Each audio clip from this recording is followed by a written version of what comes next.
Muchas gracias por continuar siguiendo la página Elí Ferrer Perote. Como pueden ustedes observar, el día de hoy nos hace favor de acompañarnos el profesor Manuel González Landa, que entre otras cosas es supervisor de telesecundarias aquí en Perote. Y curiosamente, pues da la casualidad que ayer pues fue mencionado en un importante artículo, en una columna en el periódico Milenio, se llama De Neblinas y Don Goyo, y ayer trataron de Guadalupe Victoria y el Totonacapan. El autor de la columna, Víctor Bacre Parra, después de empezar a presentar la información, dice, y sí, Manuel González Landa, profesor, investigador, estudioso y conocedor de la región de Perote, población a la que yo he redescubierto en una de las excepciones en náhuatl de Totonacapan, Tres Corazones, como uno de ellos de vital importancia, hace su presentación como el primer historiador invitado para que nos dé su semblanza y haga la primera referencia a Guadalupe Victoria desde ese lugar. Después de esta presentación, profe, te agradecemos mucho que nos acompañes. Sí, muchas gracias por la invitación. Y yo la acepté con mucho gusto porque pues, fui abordado precisamente por Víctor Bacre Parra, que es un columnista del periódico Milenio, diciéndome de que si podía yo aportar alguna información que a él le interesaba sobre Guadalupe Victoria. Yo sí, como no, ahí tenemos precisamente en un librito que hice sobre la historia de Perote, que se intitula Perote, una historia diferente. Ahí ponemos una información sobre Guadalupe Victoria y le hice ver de que en esa ocasión plasmamos en ese libro un paralelismo entre Guadalupe Victoria y Benito Juárez. Por las fechas. Por las fechas. Porque Benito Juárez nació el 21 de marzo de 1806 y Guadalupe Victoria murió un 21 de marzo de 1823.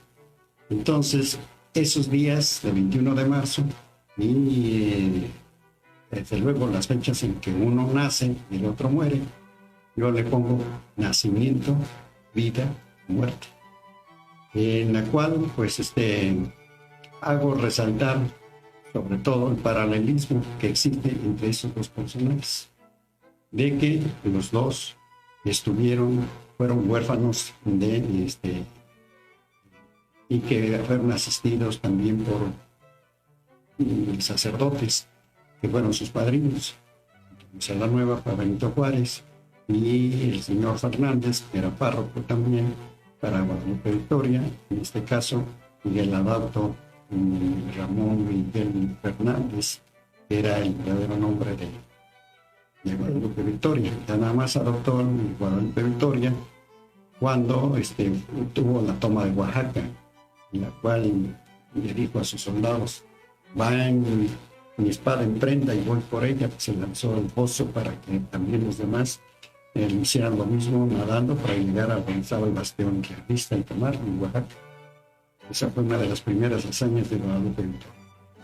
Entonces, a raíz de una presentación que no conozco así en persona, a Víctor Bacre, sino a través de mi cuñado Horacio Díaz Galindo, profesor retirado ya, que fue su compañero de escuela, se contactaron y precisamente por medio de él pude tener la relación con él. Y le platicaba de que en ese librito que yo hice estaba parte de la historia de Guadalupe Victoria, y las partes que le interesaran, ¿no? Y sobre todo ese paralelismo que ya mencioné, en que uno pues nació y el otro murió.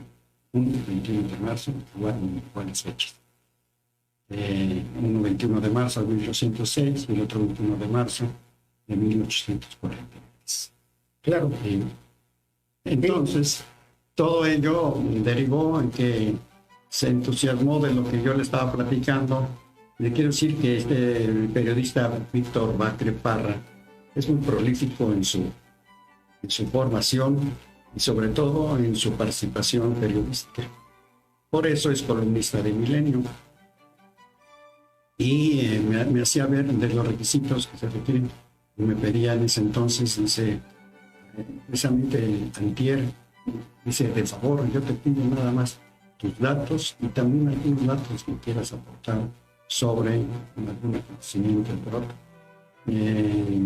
Pudiera ser de Guadalupe Victoria. Y yo, sí, como no, porque Guadalupe Victoria murió aquí en la fortaleza de San Carlos. Fortaleza de San Carlos, que antiguamente, en esa época, era un hospital militar, que hay conocido precisamente para la Victoria.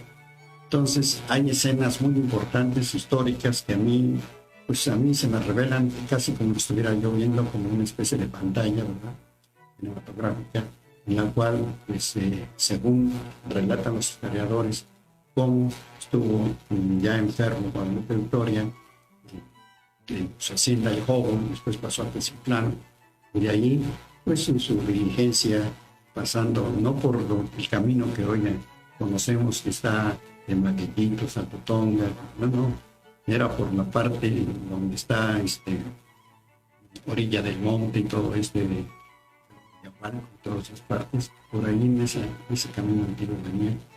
Y así fue cuando llegó a la fortaleza de San Carlos. Y sabiendo ya el director de la fortaleza que iba a llegar a la Victoria, dispuso que dispararan cañonazos en su honor a la hora de entrar.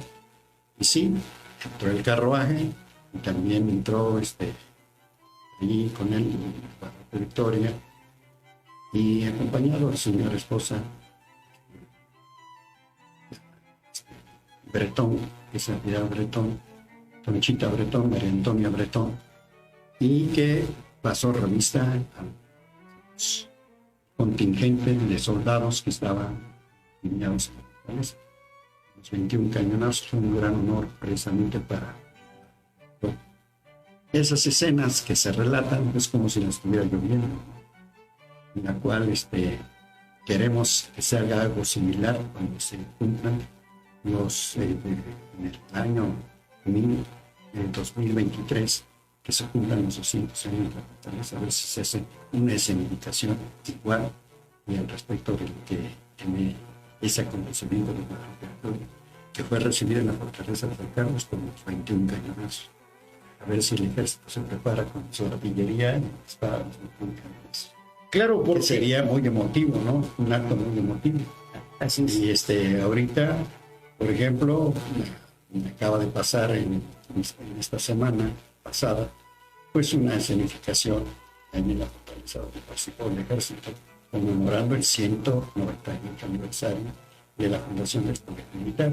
Y para ello trajeron un contingente, ¿verdad?, del mismo ejército, donde hizo una presentación, la banda de música, que participó en una ocasión en Rusia en una presentación fabulosa y escénica que hicieron en la Plaza Roja de Moscú. Igualito, claro, un contingente reducido aquí en la fortaleza, pero de las mismas características. Y fue muy emotivo y lo difundieron a través de YouTube. Así es. Sí, lo viste, lo muy súper. Así es, si tenemos oportunidad les damos el enlace para que lo puedan apreciar. Porque además algo que pues quienes vivimos en Perote no dimensionamos exactamente la importancia que ha tenido la fortaleza pues en la historia de México, ¿no? Pues la grandeza, la importancia que le dio a Perote en sus momentos, la fortaleza. Sí, fíjate que desde el momento que se tenía antiguamente la amenaza de Inglaterra y países europeos de invadir las tierras de la Nueva España, que estaban controladas por la gran metrópoli española, pues ya tenían casi cercado todas las rutas que tenían acceso de la península ibérica hacia el continente americano, hacia México, entrada por Veracruz. Las Bahamas, Cuba y todo esto ya había caído en poder de los ingleses, inclusive Belice, todo ello. Y pues las flotas españolas se tenían que abrir a cañonazos con España. Siempre lo hicieron así porque antes les acusaban mucho los piratas.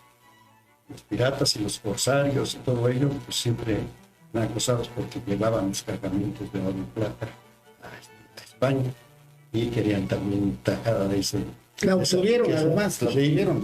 Y que en algunas ocasiones, pues sí, se pudieron percatar de que al saltar esos barcos, pues ya tenían ahí botín que se llevaban.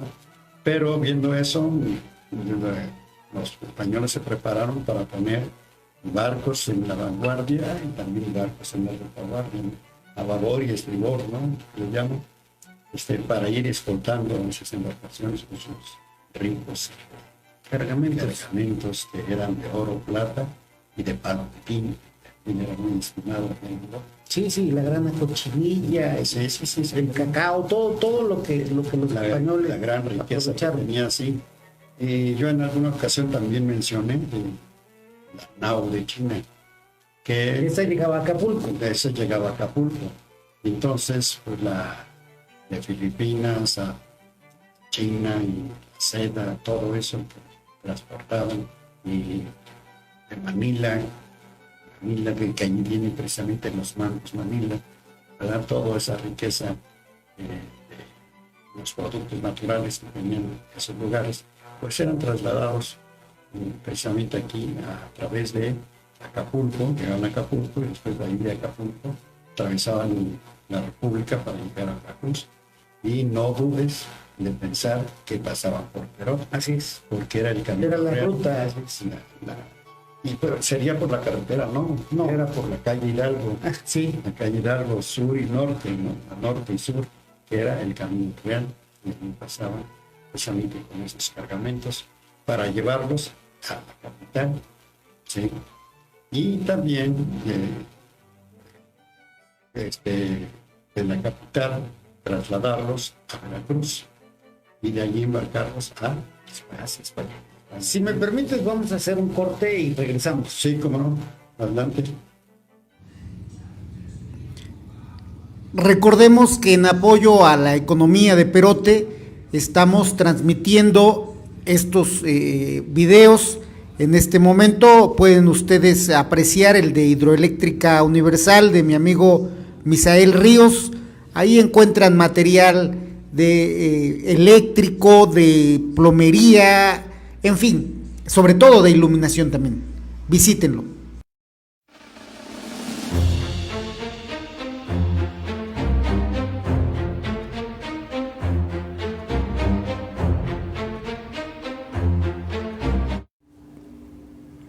Estamos en estos momentos viendo imágenes del negocio de mi amigo Juan Carlos Argüelles, las pinturas Sayer.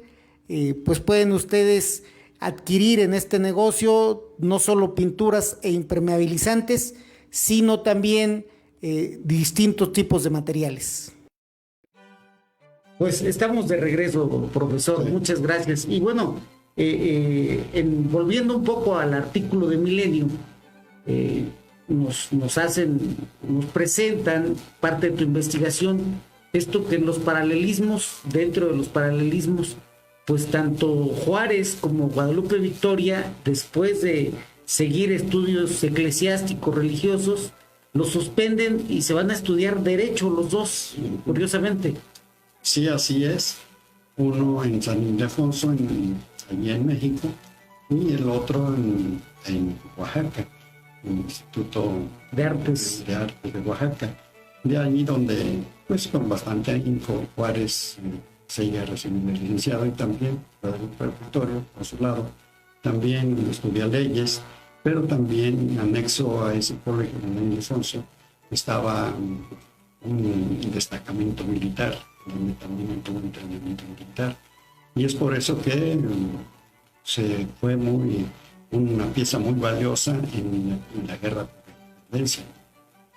Y fíjate que este gran luchador, que fue Guadalupe Victoria, pues anduvo siempre después de consumada, mejor dicho, antes de que se consumara la independencia, pues fue acremente perseguido porque era el último reducto de los insurgentes. Ya se habían abatido todos los caudillos y ello, solamente persistía el de Guadalupe. Y se escondió en las selvas, en los montes, en las cuevas y todo eso, a tal grado de que su acérrimo enemigo, perseguidor incansable, que era Antonio López de Santana, lo anduvo persiguiendo, pero como sabueso, y no podía dar con él porque pues, era el último reducto de los insurgentes y él siempre tratándose de proteger. Y anduvo errante y escondiéndose y casi pisándole los talones las tropas realistas, ¿no? Pero él pues, se escondía afortunadamente y no dieron con él, sino que también el Antonio López de Santana, que a veces me repugna mencionar por todo lo que hizo, todo lo que hizo. Y aunque algunos todavía lo defienden, pero para mí no, es que ese personaje no mereció estar en parte de nuestra historia. Si me permites mencionar un libro que lo describe muy bien, El seductor de la patria. Sí, así es, El seductor de la patria, donde también hacen pues lo que son realidades, ¿no? Y las investigaciones que hizo ese escritor. Bien, pues este personaje le puso el general Cuevitas. ¿Por qué? Porque se escondía en las cuevas, se escondía en las montañas, en las oquedades, en los bosques y andaba perseguido. Y como tenían personas que sabían rastrear las huellas y todo eso, pues lo acosaban bastante. Pero él nunca fue esto. Y hay una anécdota que a mí siempre me ha impactado y siempre lo he relatado, de cuando él falleciente estuvo en el interior de una cueva y que ya casi desmayándose y entra uno de buitres, un de gran tamaño, pues ya viendo ya la carroña que podía ver, ¿no? Y trata de picotearlo y él con desesperación lo agarra por el cuello, lo retuerce y así con desesperación y le ocasiona, él sí le tuerce el cuello y le sale sangre. Guadalupe Victoria en su desesperación le chupa toda la sangre y todo ello y con eso se fortalece. El depredador fue la salvación. Exacto. Entonces esa anécdota es real porque él mismo lo cuenta, ¿no? O mejor dicho lo contó en sus memorias y que le parecía desesperante porque ya estaba falleciente, ya a punto del agotamiento y de la agonía, y que pues entra ese buitre ahí a su cueva, a su refugio, queriéndoselo picotear y eso le ganó la partida, retorciéndole el cuello y haciéndole sangrar, y se sacó la sangre y con eso revivió y pudo fortalecerse.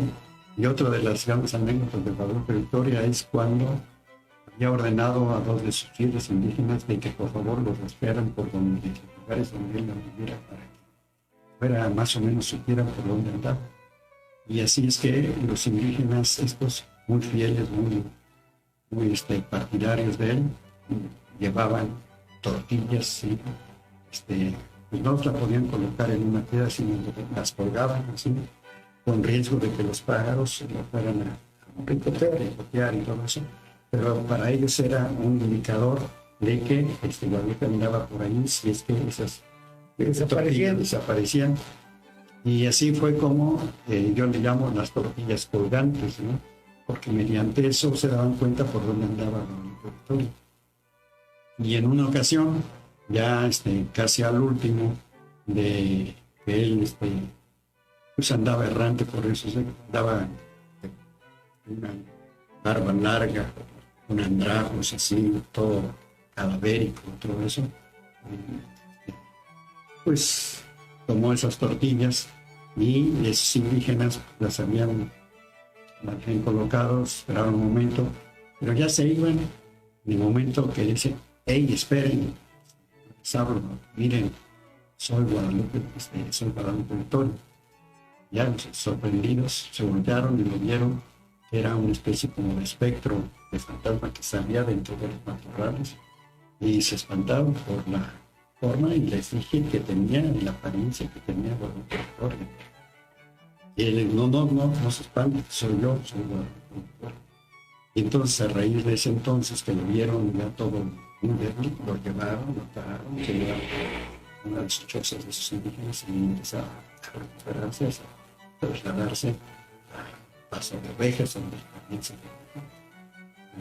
Entonces son anécdotas muy importantes que él relató y que también relataba a la marquesa Calderón de la Barca, que era la esposa del primer ministro español que habían mandado como embajador aquí a España. Y claro, le llamaba la atención a esta señora Calderón de la Barca, del deporte varonil que tenía Guadalupe Victoria, ¿no? De las anécdotas que contaba de sus peripecias como insurgente. Y pues fue muy admirado precisamente por ahí. Perdón, fuera de cámaras comentabas algo, le falta un poco más de reconocimiento a Guadalupe Victoria. Comentabas, él fue un gran impulsor de la República. Así es. Contra, por ejemplo, pues el gran triunfador inicialmente cuando se da la independencia es Agustín de Iturbide, con la idea de instalar un imperio. Así es. Sí, claro, está. Cuando se tomó bueno, ya los últimos reductos españoles, uno de ellos fue el castillo de San Carlos.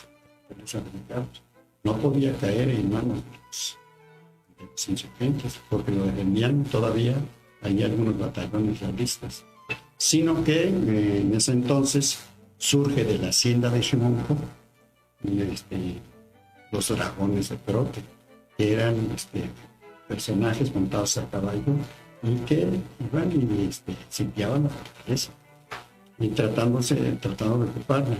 Entonces se valieron por otros medios de mandar una especie de escritos pidiéndoles la rendición para que no hubiera reguero de sangre, ¿verdad? Pero sacrificio también de mucha gente, puesto que ya estaba casi consumada la independencia y que ellos querían de que se rindieran.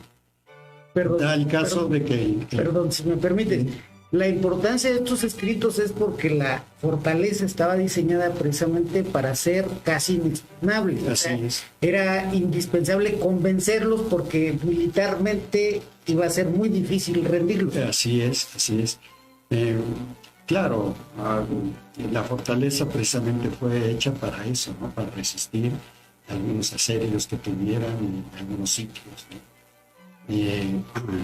Y que estuvieron a prueba precisamente en esa circunstancia. Se da el caso de que el director de la fortaleza se enferma y ya muy débil todo eso, pues no queda que rendirse, ¿no? Y fue así como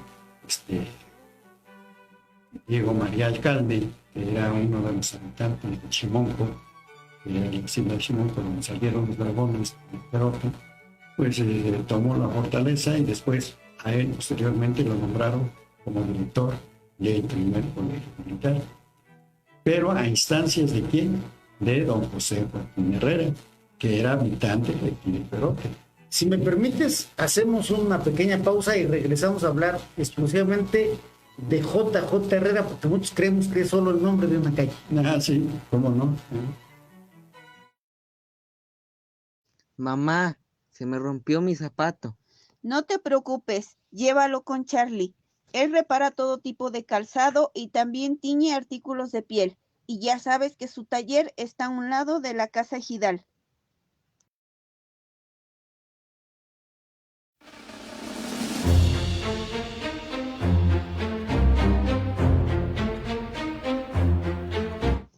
Mamá, como que se me antojó un café capuchino. ¿Qué te parece si vamos por uno? Oye, qué buena idea. A mí también se me antojó un pay de limón. ¿Qué te parece si vamos a Café Colonial, donde siempre nos atienden muy bien?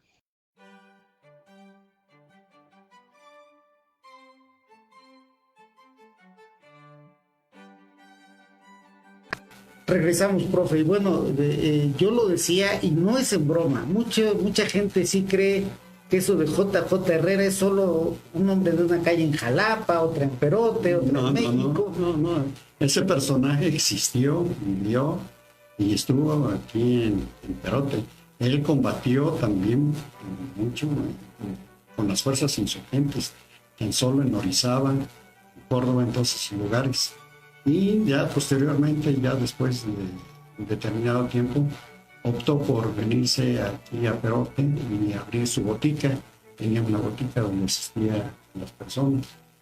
Pero pues sabiendo de que él tenía experiencia militar y todo eso, lo invitaron para que también fuera a la entrada del ejército trigarante en la Ciudad de México.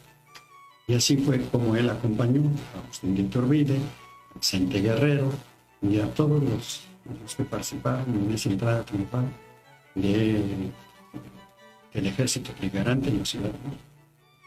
Todo ello pues compensó de la experiencia que tenía, y fue él el que, estando aquí en Perote, dándose cuenta del clima, el tipo de clima que era, como pues ya se pueden ver las 4 estaciones del año y todo eso, le pareció propicio ofertar este lugar para que se estableciera el colegio militar, que así fue como propuso. Y le hicieron caso para que se estuviera establecido aquí en Fortaleza San Carlos el primer colegio militar, de donde también salieron 18 cadetes para formar la Armada. O sea, el campo, que inclusive allí en la escalerilla para subir al segundo piso, en la parte de arriba, si podemos percatarnos, hay un ancla. Es el símbolo de que hubo personal de la Marina que estuvo por ahí. No, hablando de la fortaleza, tú decías hace un momento, dice, bueno, muchos no se dan cuenta de la maravilla que tiene y ha sido la fortaleza, efectivamente. Allí se fabricaban armas, ¿sí? Entonces hay una parte, entrando, es que entra uno por el túnel, en la parte izquierda, después entrando a la calle principal, o sea, la plaza principal, al lado izquierdo estaba el arsenal que le decían, y era donde fabricaban que los fusiles, que los cañones, etc. Claro, no grandes cañones, sino llamaran un poco de poco calibre, ¿no? Y que esto sirvió también para que pues se reforzaran los batallones fijos de Veracruz. ¿Qué eran esos batallones fijos de Veracruz? Llegaban de la península ibérica grandes regimientos de militares, se establecían en el castillo de San Juan de Ulúa y en las partes de Veracruz. Para la defensa del puerto. La defensa del puerto. Pero como eran de gran cantidad, pues los distribuían en diversas partes del país, o sea, de la comarca de la Nueva España, para que tuvieran una defensa. Entonces le llamaban los batallones fijos de Veracruz. Y te digo, este personaje, José Joaquín Herrera, de gran importancia para mí. ¿Fue presidente de México cuántas veces? 3 veces presidente de la República.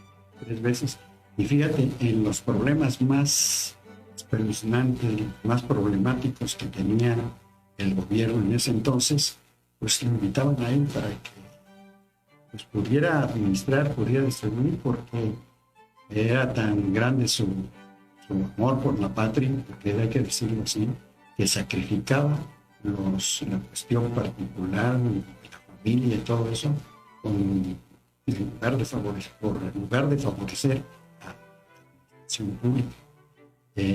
A tal grado llegaba de que a veces no había dinero y tenía que empeñar sus propios recursos que tenía, con vajillas de plata y todo ello, precisamente para sostener la cuestión burocrática y el gobierno.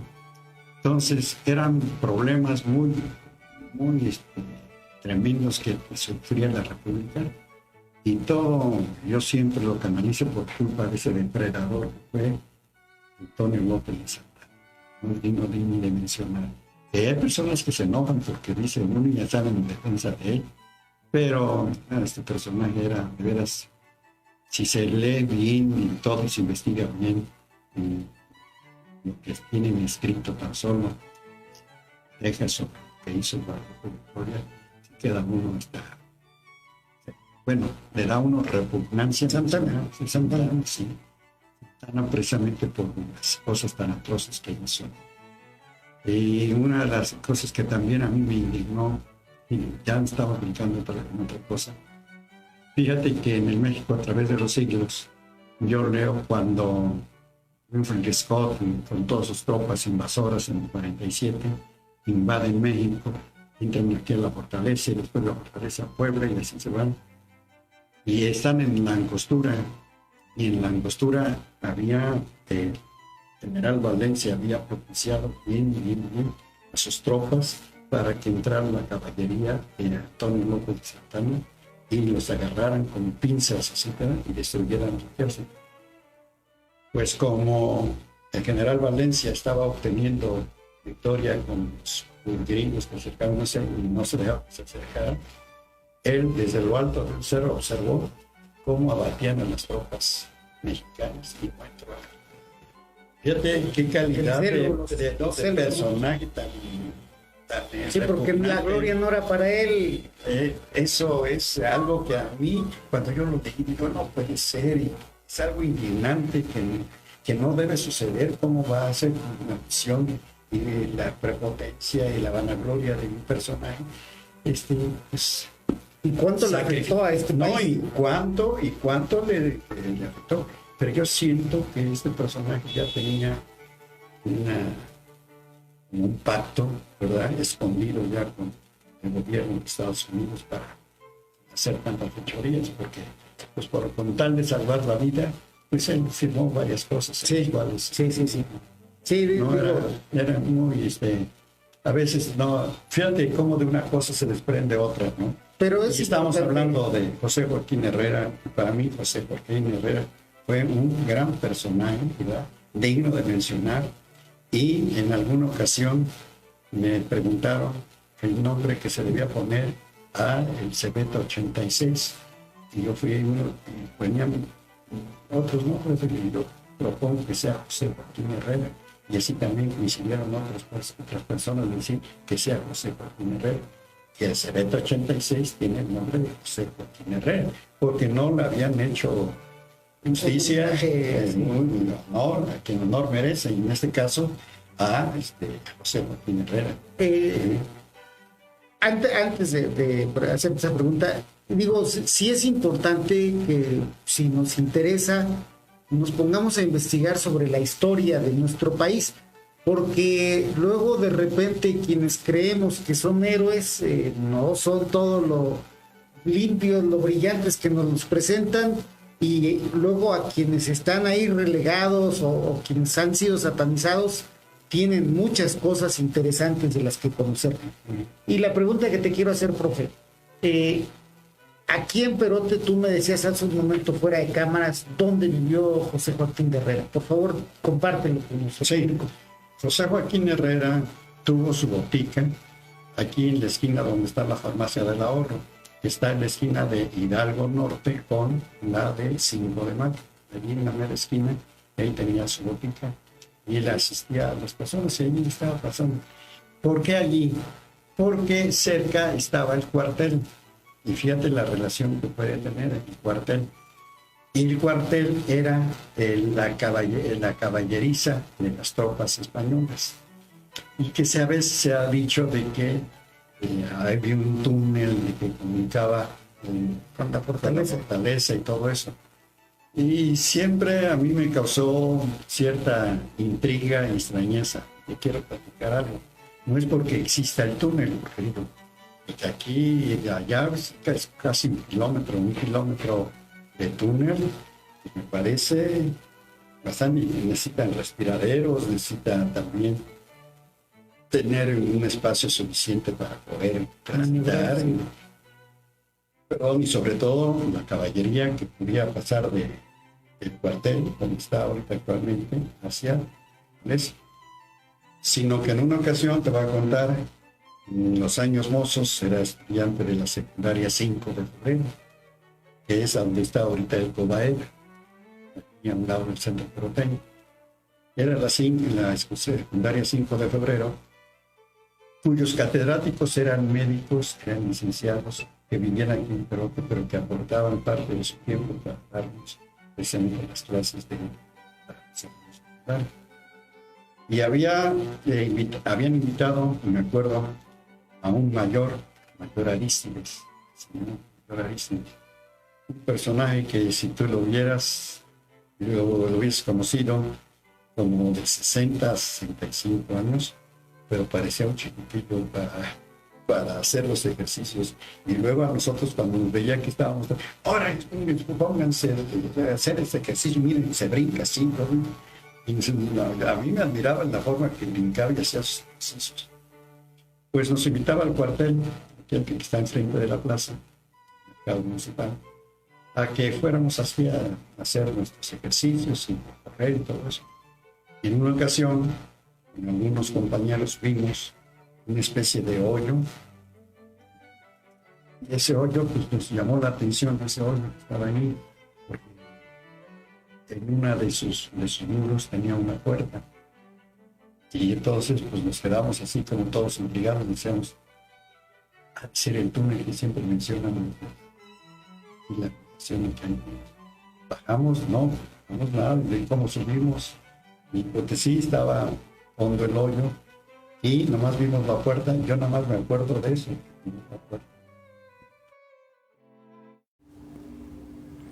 Estamos en estos momentos viendo imágenes del negocio de mi amigo Juan Carlos Argüelles, las pinturas Sayer.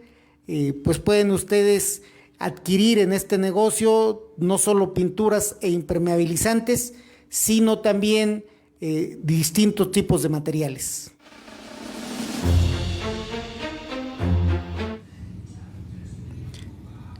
Recordemos que en apoyo a la economía de Perote estamos transmitiendo estos videos. En este momento pueden ustedes apreciar el de Hidroeléctrica Universal de mi amigo Misael Ríos. Ahí encuentran material de eléctrico, de plomería, en fin, sobre todo de iluminación también. Visítenlo.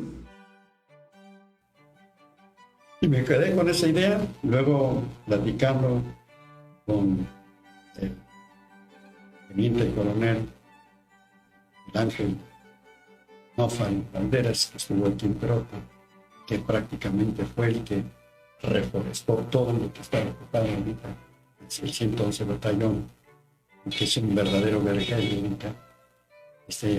Tuve mucha amistad con él y me decía, contaba yo aspectos históricos que llamaba la atención precisamente de ello, ¿no?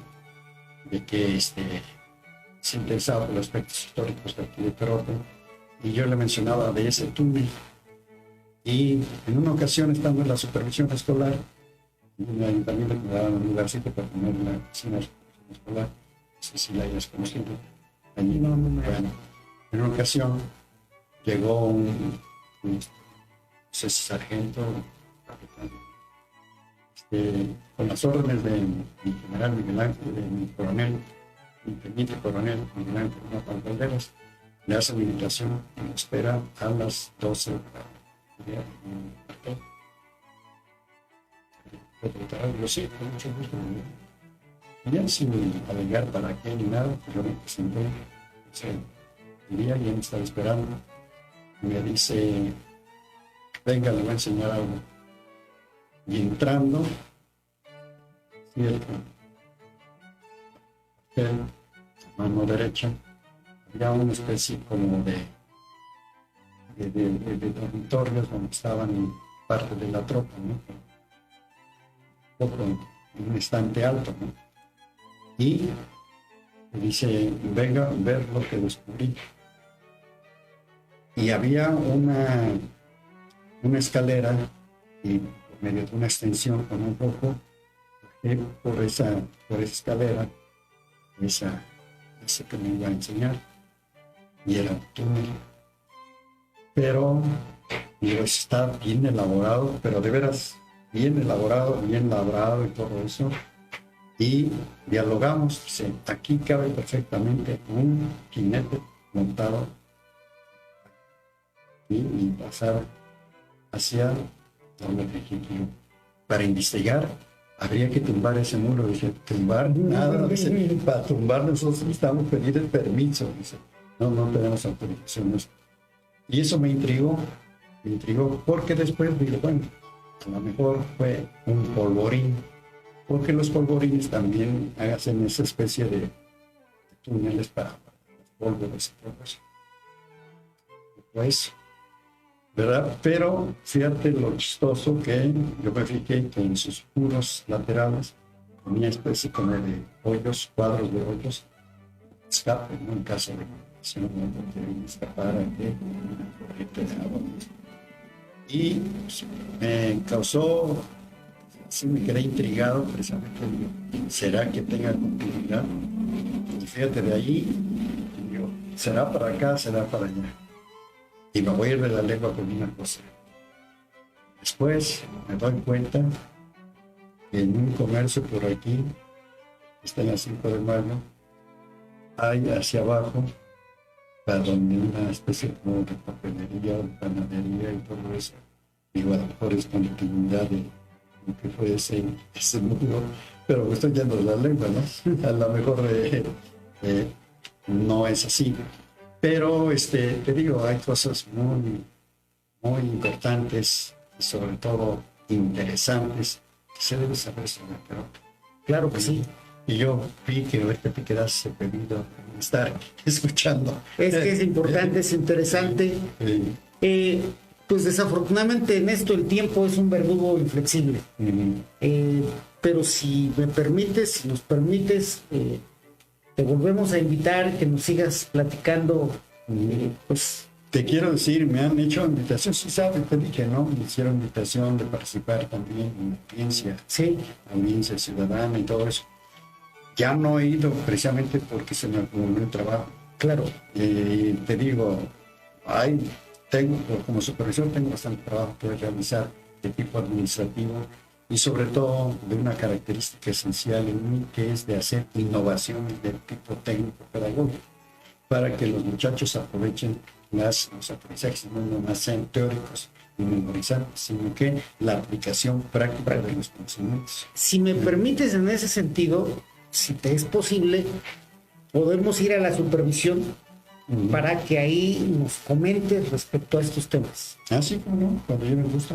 Bien, cuando me gusta, nomás me avisas con anticipación vía telefónica. Claro que sí, y porque a lo mejor salgo, porque a veces me citan a dejar Jalapa y tengo que ir, o voy a una escuela y ya no estoy. Claro, nos ponemos de acuerdo para hablar de ese tema. Y de estos otros temas tan apasionantes, pues igual, ojalá y haya posibilidad de que más adelante pues continúes acompañándonos y compartiendo con quienes nos siguen todo este conocimiento. Sí, fíjate que teniendo tiempo, porque yo les decía yo en la audiencia ciudadana, pues fíjense que no me da tiempo. No me da tiempo en algunas cosas y no me gusta reparar, claro, sino llevar cosas auténticas, ¿verdad? Y que sean fidedignas más que nada, increíbles, porque nada más de lengua, como claro, ¿verdad? Sino aportar, y el interés de aportar cosas importantes precisamente para la gente que nos oye, que nos escucha, que nos ve, etcétera, y que le parezca importante de lo que nosotros mencionamos. Te quiero decir que hay personas que no saben de los relatos o de los acontecimientos de Perú, que es necesario informar, y sobre todo a las nuevas generaciones, para que ello siga el proceso de decir que supe esto y lo relato tal así como lo escuché, lo inició. Así ¿Qué te parece? Muy bien. Y entonces, pues, digo, si nos lo permites, incluso pues en algún otro momento comentar respecto a los libros que has escrito, profe. Sí, cómo no. Sí, cómo no. Y te digo, me parece que cuando lleves gusto, les a la supervisión. Y ahí te quiero decir que tenemos una exposición del historial gráfico de la telesecundaria desde que se fundó. Y entonces pues, hay aspectos interesantes que hay que informar a la gente para que se den cuenta cuál fue el proceso histórico y de desarrollo de la telesecundaria. No tan solo en el estado de Veracruz, en varios estados de la República, y sobre todo pues, aquí en Perú, cómo se desarrolla. Claro que sí, yo conozco a un niño que debe estar, bueno, ya jovencito, que debe estar interesado en ese aspecto.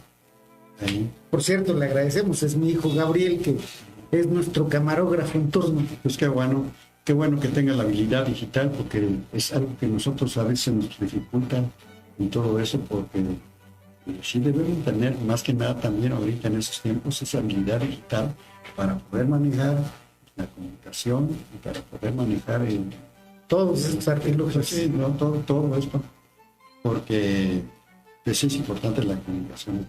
Y a mí me sorprende a veces que los chavos con cierta habilidad se comunican y están con tanta presteza, ¿verdad? Y tanta, ¿qué te digo? La práctica que tienen para estar digitalizando y estar sacando datos y todo eso.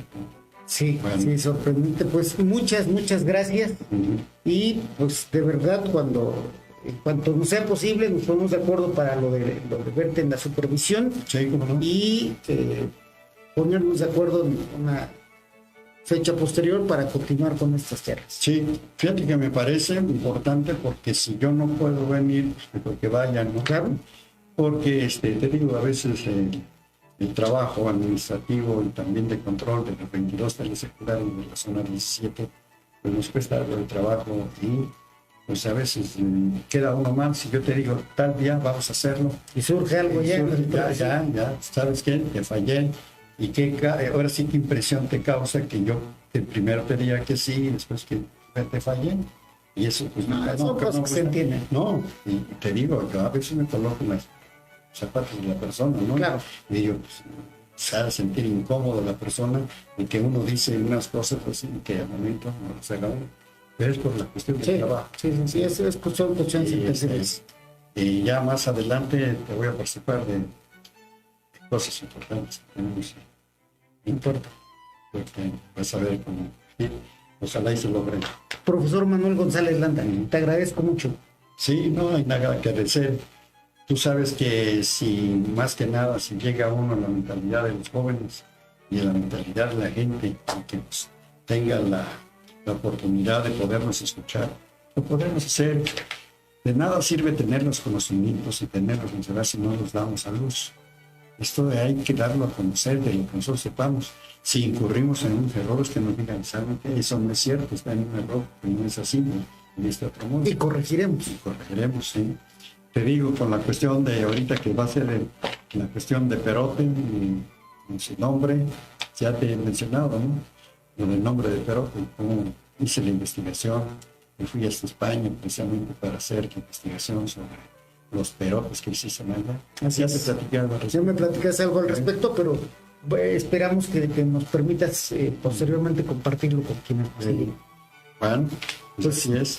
Profe, muchas gracias. No, pues gracias a ti por la invitación y gracias a este joven que está aquí manejando cámaras y que nos indica que tiene la habilidad digital para estar apoyándote. Y eso está bien. Y gracias a ustedes que nos siguen. Hasta pronto.